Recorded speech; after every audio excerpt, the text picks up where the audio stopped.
I wasn't supposed to be surprised. Not anymore. The phone buzzed again. A strange number.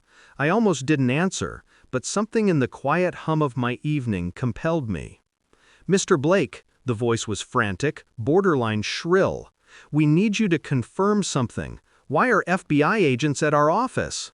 I didn't answer right away.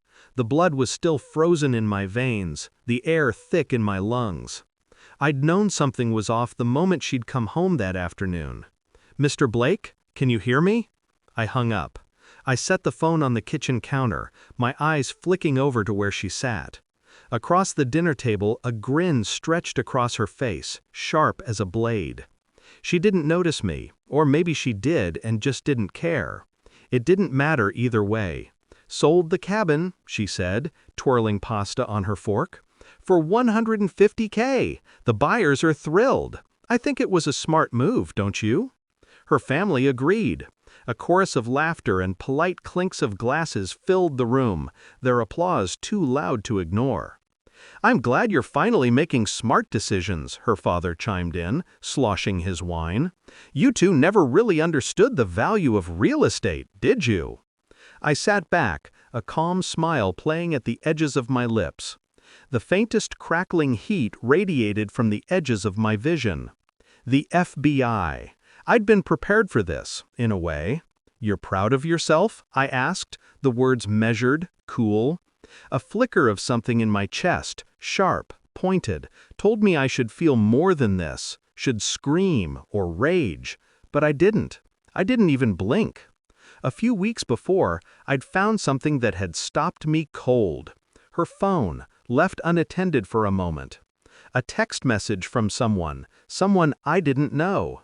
Just a few words, simple ones.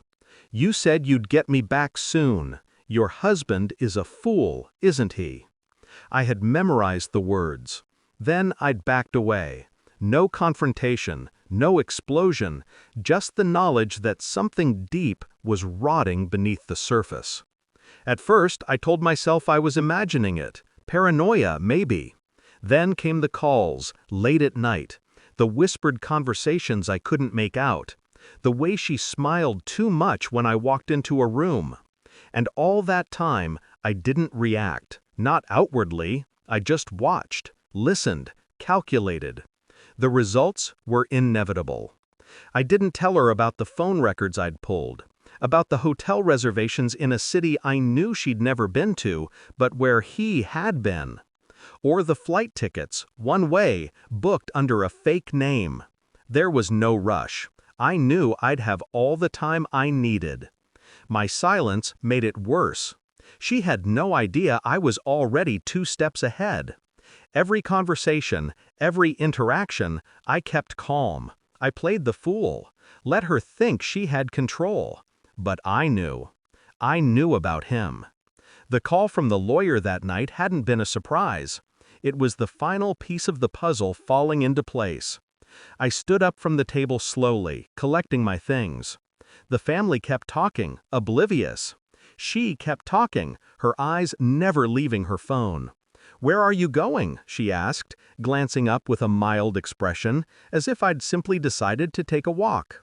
"I have to take care of something," I said softly, the words drifting between us like smoke. "Business." She didn't ask any more questions. I went to the office the next day, not to confront her, but to confront what I already knew. I walked straight into the lawyer's office, sat down, and asked to see the files. "Mr. Blake, this isn't exactly what you think." "Cut the bullshit," I interrupted, the calm steel in my voice turning her words to dust. "You sold a fake property, didn't you? That $150K was never yours to sell. The buyers were set up." She blinked, shocked. The weight of my gaze on her was crushing, but I said nothing more. A minute passed, maybe 2. "I'll call the buyers," I said. "Let them know the truth." The truth! They were never going to get the cabin. It had been buried in paperwork, a fabricated sale to cover up the real deal, a money laundering operation. I knew it before she did. And when she learned it, well, she had a right to know how deep the hole went. She had the right to face everything I had to face. I returned home later that evening. Her phone sat on the counter, glowing softly, her family nowhere to be found. "Hey," I said as I dropped my keys on the table, stepping into the kitchen. She glanced up. "What happened?" I didn't answer right away. I just walked over, grabbed her phone, and placed it on the counter in front of her. I didn't say a word. Her fingers trembled as she picked it up. The truth was there. Every conversation, every transaction. Her betrayal, her lies, all laid bare for her to see. She stared at the screen, her face draining of color. The tears started, slow and hesitant at first. "You thought you could hide?" I asked, my voice softer now. It wasn't anger, it wasn't rage, just clarity. "You should have known better." I didn't wait for her to apologize. She didn't deserve it. I turned and walked out, no regrets. I didn't say goodbye. There was no need to. I sat in my car, the engine idling in the driveway. My phone buzzed again. Another call from the lawyer. "Mr. Blake, the FBI's been notified. They're on their way to—" I hung up. The phone slipped from my hand, landing with a soft clink on the passenger seat. I leaned back against the seat, eyes closing, and exhaled deeply. I had no pity for her, and no sympathy for myself.